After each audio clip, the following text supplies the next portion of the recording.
কিন্তু এই বাংলাদেশের মানুষ এখনো তারা পরিপূর্ণভাবে স্বাধীনতার স্বাদ ভোগ করতে পারে নাই। ইসলামী ছাত্র আন্দোলন বাংলাদেশ চাই এদেশ থেকে জাহিলিয়াতের সকল প্রকারের আধিপত্য অবসান ঘটিতে। ইসলামী ছাত্র আন্দোলন বাংলাদেশ চাই এদেশের থেকে এদেশের সকল দুর্নীতিবাজ টেন্ডারবাজ এদেশ থেকে বিতাড়িত করার জন্য। ইসলামী ছাত্র আন্দোলন বাংলাদেশ চাই সকল প্রকারের প্রতিষ্ঠান থেকে, স্কুল, কলেজ, ইউনিভার্সিটি, মাদ্রাসা ও সকল প্রকারের শিক্ষা প্রতিষ্ঠান থেকে সকল ধরনের দুর্নীতি, দুঃশাসন, অপসংস্কৃতিকে রুখে দেওয়ার জন্য। প্রিয় ছাত্র ভাইরা, আপনারা দেখেছেন একের পর এক আন্দোলনের পথ অতিক্রম করে 1971 সালে আমাদের বাংলাদেশকে স্বাধীন করা হয়েছে। স্বাধীন করা হয়েছিল সম্মাননীয় মর্যাদা, সামাজিক ন্যায় বিচার প্রতিষ্ঠা হওয়ার জন্য।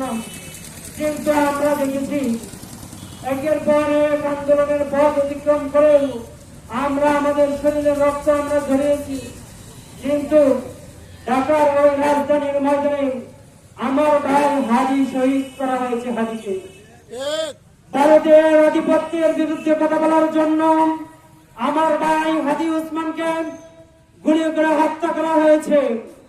প্রিয় ভাইরা, আমরা চাই সুন্দর, সুষ্ঠু, ভালো একটি রাজনীতি বাংলাদেশের মধ্যে প্রতিষ্ঠা করতে। আমরা চাই বাংলাদেশের সকল মানুষকে, বাংলাদেশের সকল ছাত্র জনতাকে একসঙ্গে করে, বাংলাদেশের সকল মানুষকে একত্রিত করে, একসঙ্গে করে, ঐক্যবদ্ধ হয়ে ইসলামিক একটি রাষ্ট্র আমরা মানুষকে উপহার দিতে চাই।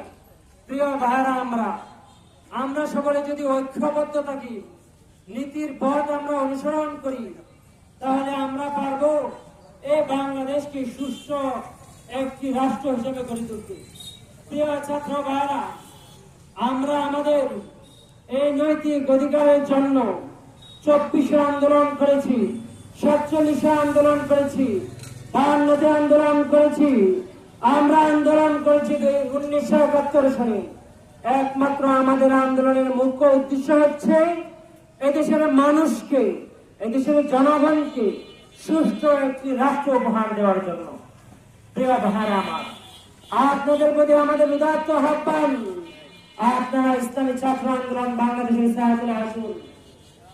আমরা ইসলামী ছাত্র আন্দোলনের সাথে আপনারা যোগ দিন।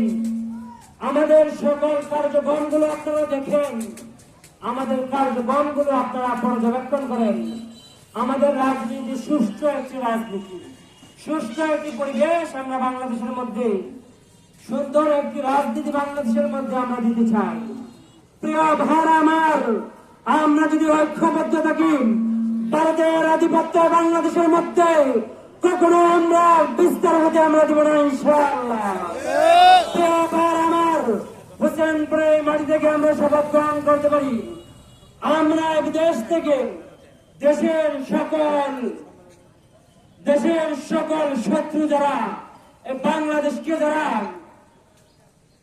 বাংলাদেশকে যারা সুষ্ঠু অবাধ নির্বাচনের জন্য যারা চেষ্টা করে যাচ্ছে, তাদের পথে আমরা পা রেখে তাদের সাথে আমরা ঐক্যবদ্ধ হয়ে একই প্ল্যাটফর্মে আমরা এসে সুষ্ঠু অবাধ একটি নির্বাচন আমরা বাংলাদেশের মানুষকে উপহার দিতে চাই।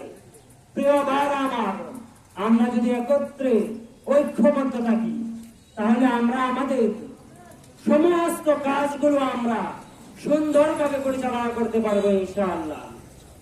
আল্লাহ তাআলা আমাদের সকলকে সুন্দরভাবে রাষ্ট্র পরিচালনা করার, দেশ পরিচালনা করার শপথ গ্রহণ করার জন্য আল্লাহ তাআলা আমাদেরকে তৌফিক দান করুন।